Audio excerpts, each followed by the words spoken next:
মেঘনা নদীতে মাছ ধরতে গিয়ে কি পেলাম দেখতে হলে পুরো ভিডিওটা দেখো। আসসালামু আলাইকুম এভরিওয়ান। বড় ভাইদের সাথে নদীতে যাচ্ছি মাছ ধরার জন্য। দেখি আল্লাহ তাআলা কপালে কি রেখেছেন, আমার সাথেই থাকুন।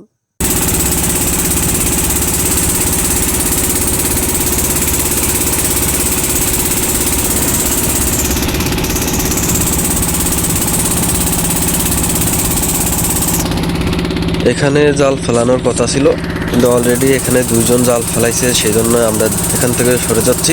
এই একজন, উনি অলরেডি এখানে জাল ফেলাইছে।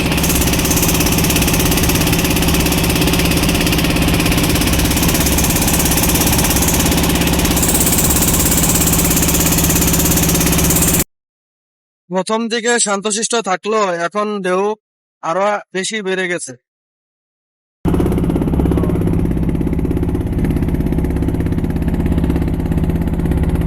জল ফলানোর দৃশ্য দেখাতে পারি না, কেননা আমি নিজে এখানে মোবাইল রেখে জল ফলাচ্ছিলাম।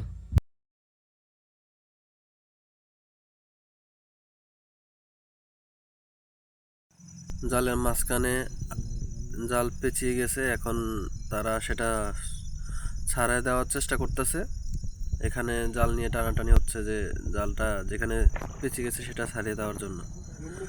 এটা জেলেদের নিত্যদিনের ঘটনা, প্রতিদিনই তারা জাল ফেলায়, প্রতিদিনের জাল পেঁচায় এবং জাল ছিঁড়ে যাচ্ছে। এখন জাল পরবর্তীতে তারা এটা ঠিক করতেছে। এখন এই চলাকালীন একটা বস্তু এসে বারবার জালের সাথে বাজতেছিল। আমরা দূরে নিয়ে সরাই দিতেছিলাম, আবার আসা জালের সাথে পেঁচে যাইতেছিল। পরবর্তীতে আমরা কাছে গেলাম, সেটার কাছে গিয়ে দেখি যে একটা বক্স।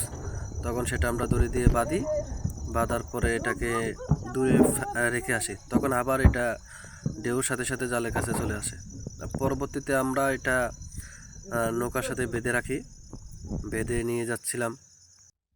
এটা প্রচণ্ড ভারী ছিল এবং নদীর ঢেউ থাকার কারণে আমরা বাঁধতে পারতেছিলাম না দড়ি দিয়ে। প্রথম যখন বেঁধেছিলাম তখন এটা ছুটে গেছিল, ছিঁড়ে গেছিল দড়ি। পরবর্তীতে আবার আমরা ধরে এটাকে নৌকার সাথে বেঁধে দেই, দড়ি বেঁধে। এই যে এখন বাঁধলাম, এখন এটা নৌকার সাথে বেঁধে দেওয়ার পরে নেওয়া শুরু, এই যে ছিঁড়া গেছে এখন দড়ি।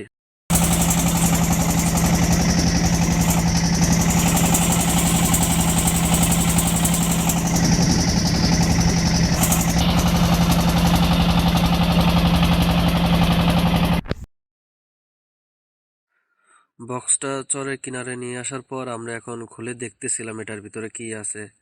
তখন বক্সটা খুলছিলাম, খুলে দেখলাম যে এটার ভিতরে একটা প্যাকেট করা কিছু একটা ছিল। তখন আমরা সবাই মিলে এটা এতটা ভারী ছিল যে আমরা টেনে উঠাইতে পারতেছিলাম না।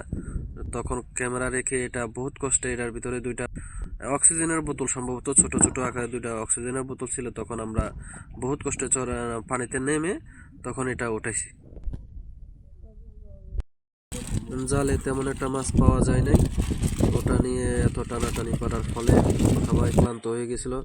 একসাথে সবাই মিলে খাওয়া দাওয়া করার শেষে বাকি জালগুলো টেনে তোলা হচ্ছিল। তেমন একটা মাছ পাওয়া যায় নাই। জেলেরা দিন শেষে দানাই থেকে যায়, বছর শেষে তারা 2-3 লাখ করে দানা পড়ে যায়।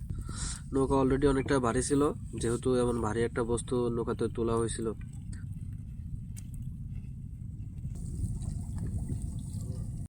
লাইফবোট থেকে যেসব সরঞ্জামগুলো পাইছি পুরো বক্স আকারে পাইছি, তবে বক্সটা অতটা ভালো ছিল না, নষ্ট ছিল। ওটা ফেলা হাওয়া সিলিন্ডার, এখানে যা যা এই নাম্বারগুলো আছে, আর এই আছে, জানি না এটি এখনো কাজের কিনা। আর হচ্ছে এগুলি কি জানি না কিছুই। একটা বাতি, টর্চ লাইট, ছুরি, আছে দড়ি, অনেকগুলা দড়ি, এই দড়ি পাওয়া গেছে এটার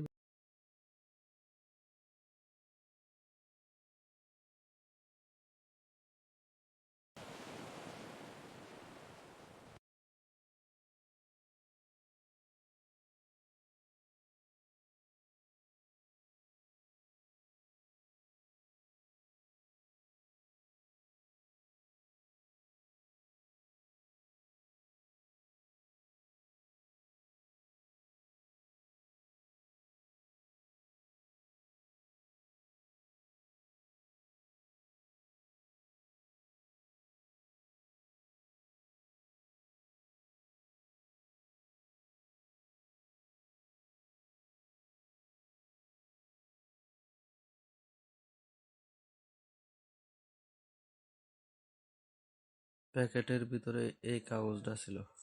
আর এটা হচ্ছে সেই লাইফ বোট। কারো যদি প্রয়োজন হয় আমার সাথে যোগাযোগ করুন।